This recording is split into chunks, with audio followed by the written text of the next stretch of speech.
Hello and welcome to the Man Cave Annex here at Wistful Vistas, located in beautiful suburban San Diego, California. So the object of this video is you get the call. You have won a motorcycle. Maybe the second or third best news one could ever hope to get. I don't know, maybe fourth, maybe first best. It depends upon your situation. But what I want to do in this video is to discuss what winning something so magnificent, so wonderful, and being lucky will cost you. So I'm going to title this video, What It Costs to Win a Free Motorcycle. Stand by. We're going to go into a little bit of depth. We're going to explore what it takes to register it, what it takes to insure it, what it takes to pay the taxes for it, and perhaps a couple of steps one ought to take after receiving this kind of news. Now, bear in mind that my discussion is specific to California, San Diego, California, and to my own particular circumstance. Yours may vary depending upon the state you live in, the country you live in, and your situation with insurance and other issues. So stand by. We're going to explore it in some depth, but what does it cost to win a free motorcycle? So I have the Ducati 4S Panigale full carbon by Jarrett and Dado in this right side on view, and I like it the best because I absolutely love this clear clutch cover here. Don't know why, I just do. I like starting it up and seeing it move around and everything. It's lots of fun. But as we said at the opening of this particular video, we're going to talk about what the costs associated with winning a motorcycle are. So first thing we're going to talk about is registration. You get the call, Mr. Campisi, who is great. You can see it online. You can see my reactions, and I was completely and totally surprised. You get the call, you've won a free motorcycle. Part of the package of that motorcycle to you, Mr. Campisi and your donor, whoever that should be, must ship it to you. Jarrett, to his credit, paid for the shipment to California. So that's probably several $100s, I should think.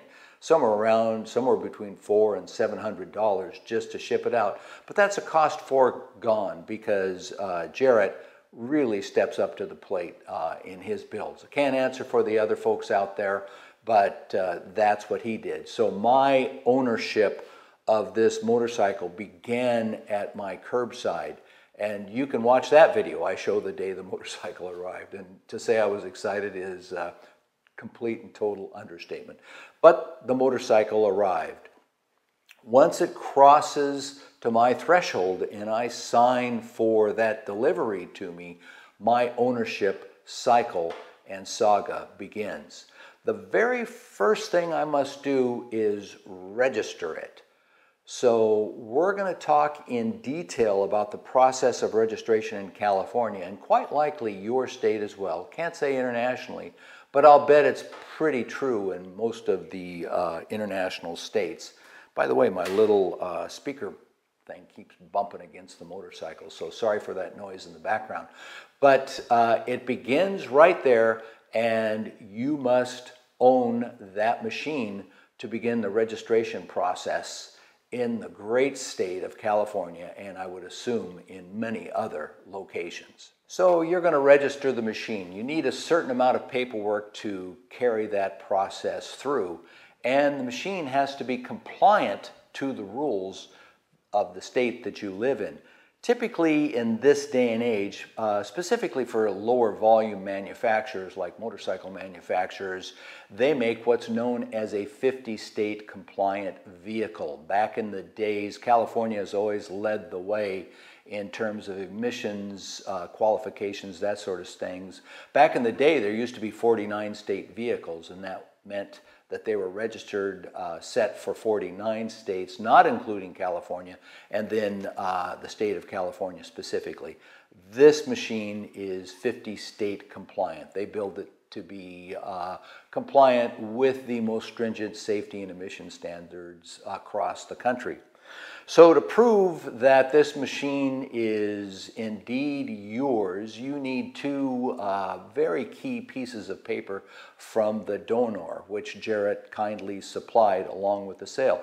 That is the owner document we refer to in California as the pink slip, but I don't know what they call it in other states or other locations, but it is the certificate of registration. You need that. That certificate of registration needs to be signed over to you by the previous owner. Secondarily, the other documentation you need is anything from that state that relinquishes the previous owner's title to you, and that needs to be signed and quite often stamped off. So those two pieces are key for you to present to the state of California that in the legal sense you do own this vehicle. Now, carrying this further in California, you need actually that's four, isn't it? You need 4 different stickers and numbers specifically to this machine to register it. There are 2 stickers, one on either side, that are on the frame rails, and I talked about this extensively in an earlier video you can look. But those, number 1, there's a sticker that states it's federally compliant, and then on the other side there's a sticker that states it's California compliant with all the rules and emissions requirements.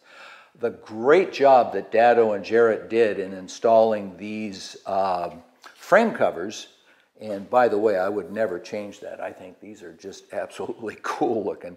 But those frame covers actually went over the stickers that were required. And you have to show those stickers. You've got to show those stickers when you present the vehicle to be registered. So I had to remove those side frame covers, peel off the stickers, put them under the seat, and that was quite a process because the whole bike has a full fairing on it, and taking that side cover off without breaking it an inch at a time was quite a process. I don't fault Jarrett and Dado for that task, by the way.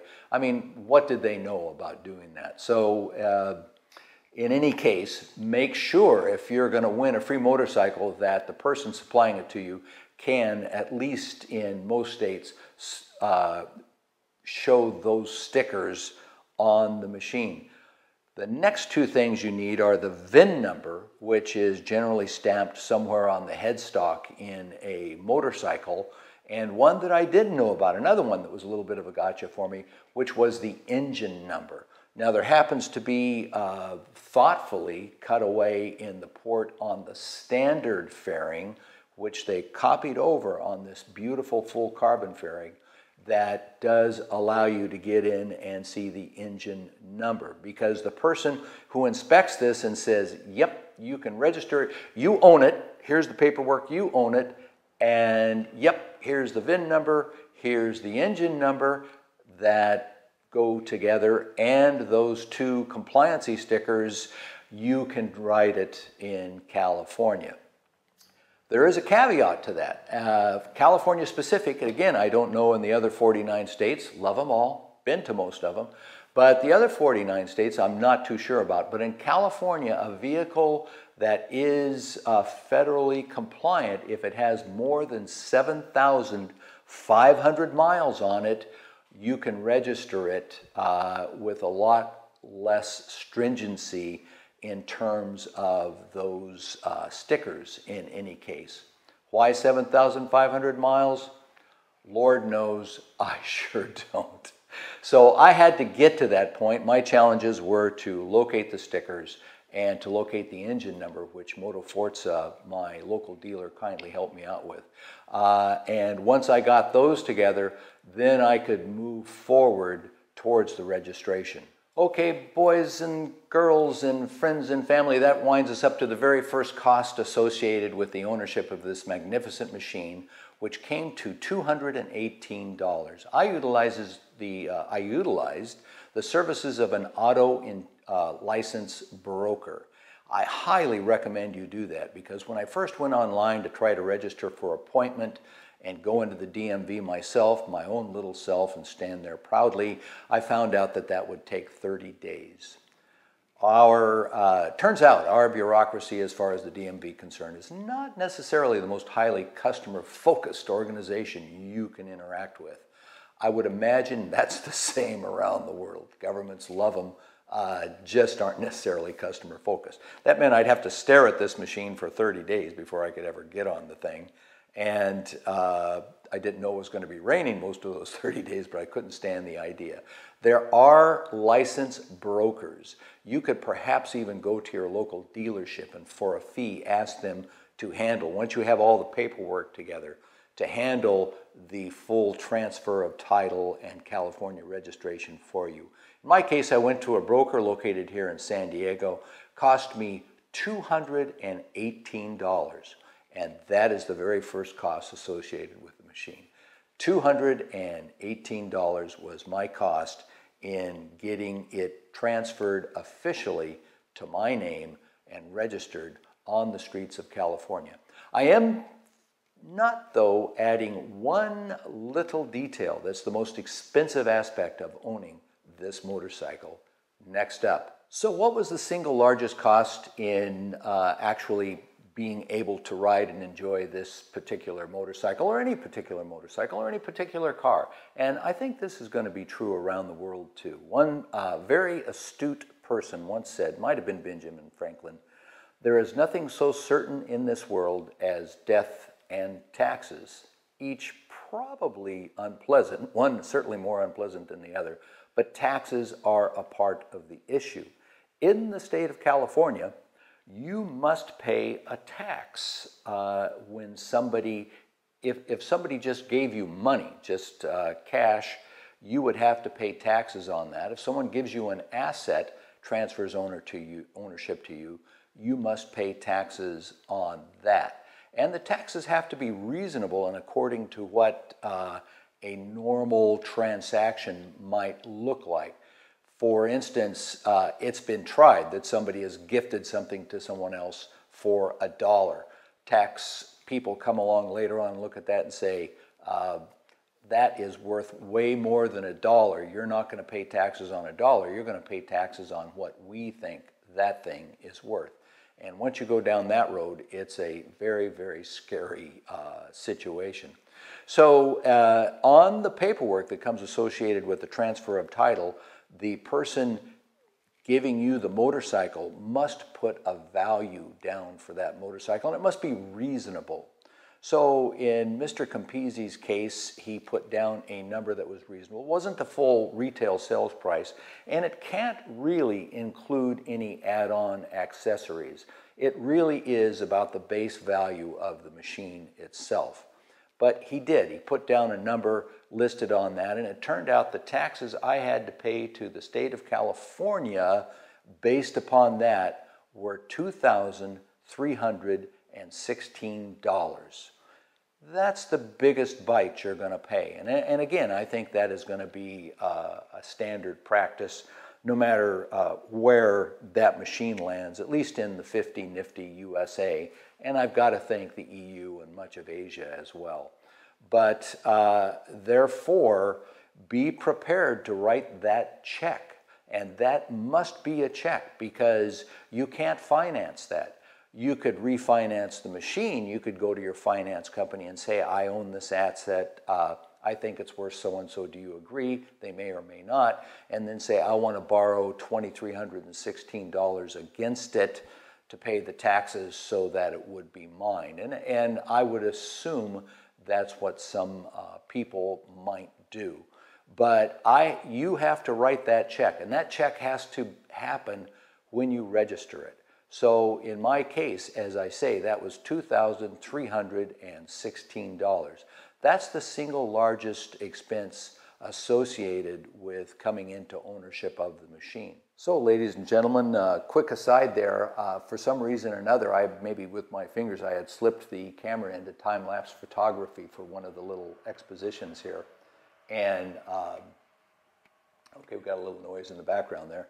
So I did the presentation. Turned out it was all time-lapse photographs. So this is video. So we're going to go back and talk about the last couple of details that you need to pay in order to win a free motorcycle.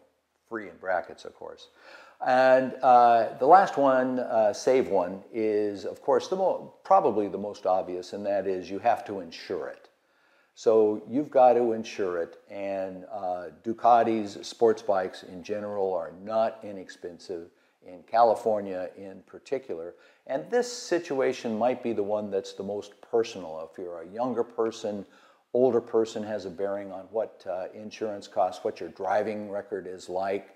Some states have points associated with the driver's record, and that affects their insurance bases. But in any case, it's a highly personal situation. But I can tell you, for a Ducati Panigale V4S, it's never going to be cheap. And in my own situation, it was $665. I'm looking at my cheat sheet here. $665.66.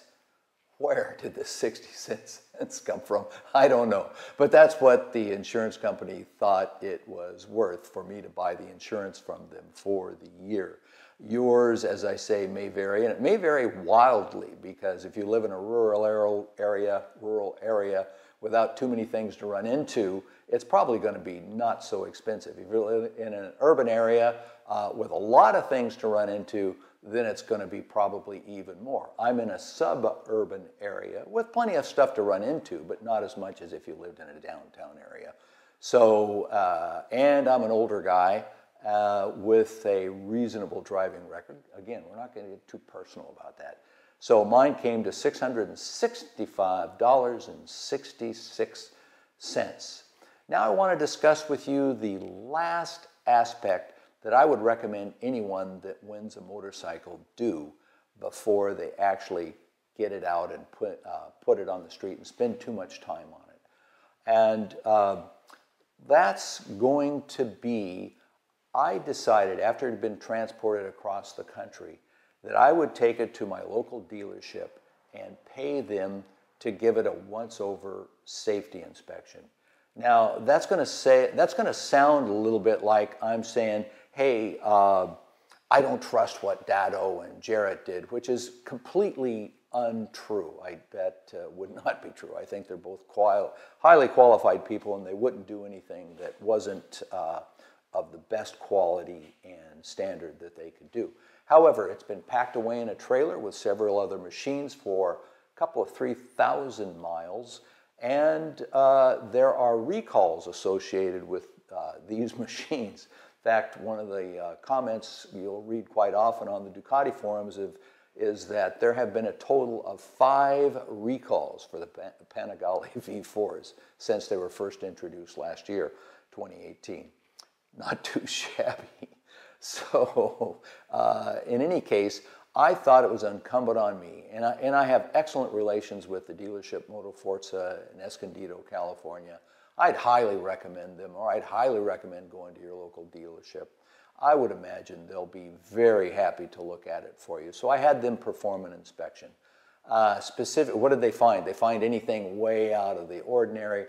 No, they did not. They did the recall updates, of course. There were not all 5 required on this particular VIN.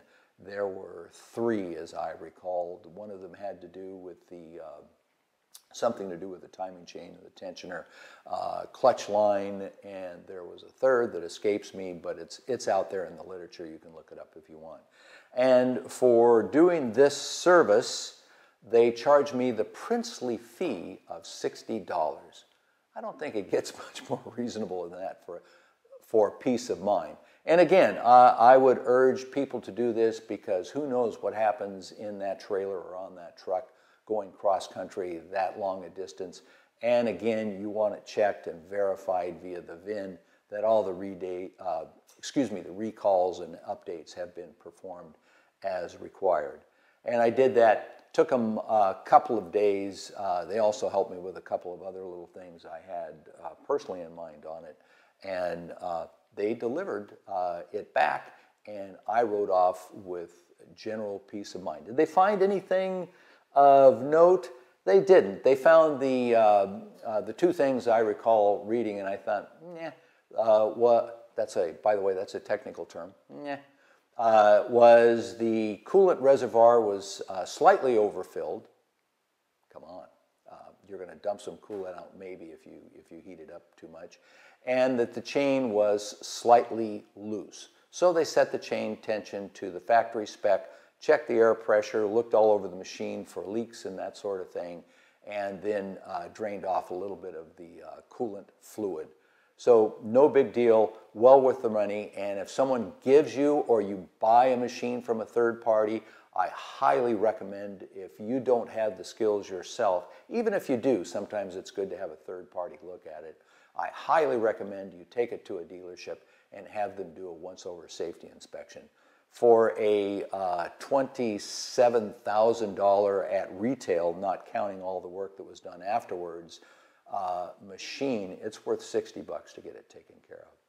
Okay, so now let's add up all those numbers and see what they mean to you, dear friend. So at the end of the day, you add it all up, and what did winning a free motorcycle cost you? Well, here's the folder that I have accumulated so far of paperwork and various things associated with this machine. And in my particular instance, my total costs, again, I'm cheating a little bit, came to $3,259.66. Now, bear in mind, those costs, don't forget that 66 cents. That just kills me. They could have left it. I could have had a candy bar and a cola for the 66 cents. Certainly not a cup of coffee, because that's more expensive. But that applies to me. Your differences may vary according to the state and their sales taxes. Sales taxes and registration varies pretty widely across the U.S. and some of the rules associated as to what is a new machine and a used machine. And again, the other one that's, I think, highly specific, individualized as to you, the person, and location and territory are the insurance costs that you're going to pay. I also recommend, and I've said this before in previous videos, that you keep a folder and keep track of all your receipts associated with the machine and all of your registration details in there. It's a great thing to pass along to someone else when the day comes that you will sell the machine. So in my case, it all came up to that number. Now, again, bear in mind, you've got to have that available and ready to expend in about a 2-week period of time as you go through this registration process. And that's a pretty big hit. I think the average working Joe or Jill, let alone buying a motorcycle, could be hard-pressed to come up with that amount of cash in a short amount of time. But nonetheless, it's going to be necessary. And an alternative I would mention is perhaps you could refinance the machine and use part of the proceeds of that to pay for the costs. There goes a car in the background. How do we have that happen? So I just want to summarize here, and I'm going to do that right now. So in summary, ladies and gentlemen, before we start talking about how terrible it is you have to pay all that kind of money and the stuff that you go through to get it all, you've got to remember, you have to go and put this machine, look at it, and say, I won a motorcycle. Is it free? Well, I'll leave you to decide how free it was to win it. But you say to yourself, I won a motorcycle. And the last thing to mention is that my interactions in working with Jared and Dado through this process, because there are technical questions that come up. Hey, why is this so? Why did you choose this? And questions associated in my case with the transfer of ownership from Pennsylvania, where this machine was built, the Keystone State, to California, and couldn't have asked for two better people who seem like genuinely nice people and obviously were only too pleased to help. Even though they were moving on, they did it, they had done their thing, and they were moving on, but they were quite happy to help me. And I would assume that the other folks out there that do this kind of work would be in the same category. So be prepared, and if it were in my power, I would grant everyone out there the opportunity to win a free motorcycle, or win a motorcycle free or not. But it is not, and under the heading of be careful what you wish for, I hope this background and some detailed explanation always seems to take a little longer than you think it ought to. This detailed explanation will prepare you and give you some idea into the insights and maybe help you if you buy a machine from a third party anyway. But I do hope it helps. Until then, for all you riders out there, ride safe and be cool.